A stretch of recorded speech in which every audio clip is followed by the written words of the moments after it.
I'm Tiffany Graski. This is my daughter Madison Graski and Michaela Graski. They both have been patients at WVU over the years.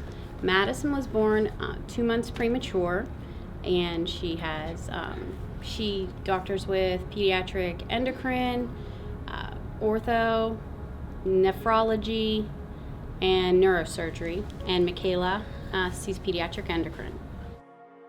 When I was pregnant with Madison, our high-risk doctor would come to Wheeling, but his office was based down here at WVU. So we were down here for an appointment, and it was time to have her 2 months early. So she was in the NICU for about the first month of life, and since then she has neurofibromatosis type 1, polycystic kidneys, scoliosis, and some of the tumors from neurofibromatosis. We knew during the pregnancy that I may have to deliver in Morgantown. No one was prepared 2 months early, but we knew it was a high-risk pregnancy, so it was much better to be already at the Children's Hospital than to have to be life-flighted, because she needed to be on a ventilator for a week. We were not allowed to fully hold her until she was off the ventilator. So we were allowed to kind of encircle her with our arms while she was in the isolette, but no one could pick her up until after she was off the ventilator. She was about a week.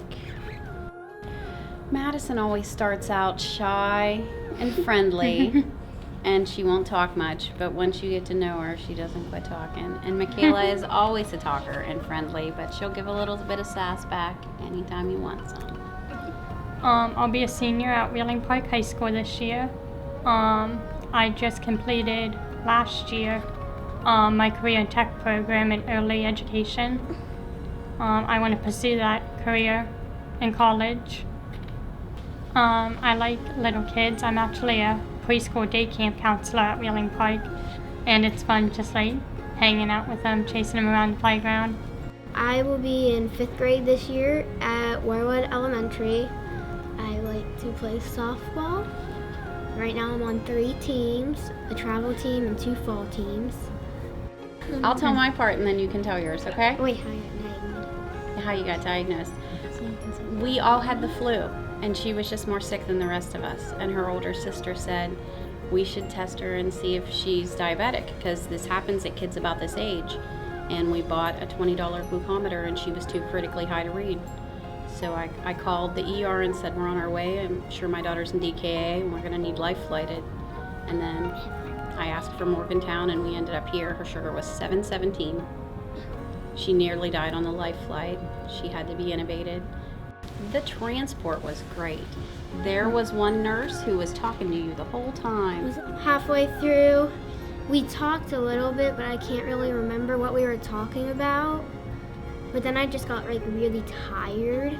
So when she stopped talking and got a little slower at talking before any of her vitals got bad was when the nurse noticed something was wrong. And then that's when she needed to be intubated about 10 minutes before they landed. And the fact that she was just that on it, even that little bit of trying to get her to have a conversation that made sense instead of just letting her sleep. They were just very attentive to her needs. My favorite was probably the football player. I think it was Reese. The sad thing is that I had the flu, so he had to wear a mask and everything. They're really friendly down here. They're always talkative and making positive stuff to me, make me comfortable during my surgery. I like Dr. Jones. He makes really funny jokes. I want to thank everyone that came out tonight.